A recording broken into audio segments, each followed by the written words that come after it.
మీ business ఏదైనా మీ ఊర్లో promotion చేయాలంటే అది సుమన్ టీవీతోనే సాధ్యం. ఇప్పుడే సంప్రదించండి.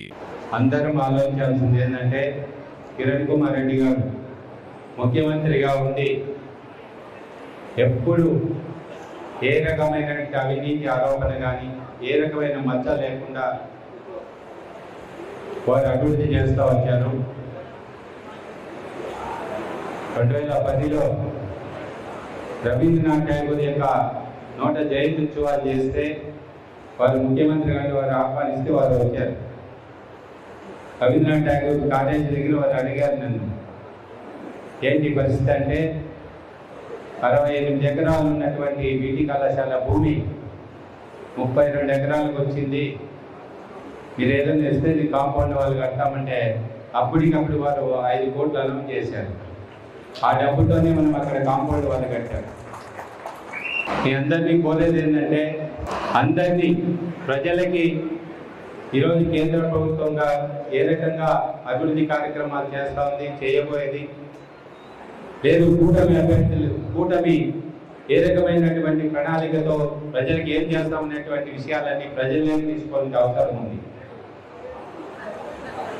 ఈ సందర్భంగా అందరికీ ఒకటి చెప్తున్నా, 9 సంఖ్య ఉంది కదా, ఆ 9 8ని కొట్టిందంట.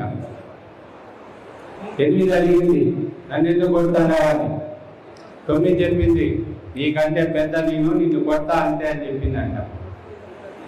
వెంటనే 8 7 కొట్టింది, 7 6 కొట్టింది, 6 5 కొట్టింది, 5 4 కొట్టింది, 4 3 కొట్టింది, 3 2 కొట్టింది, 2 1 కొట్టింది.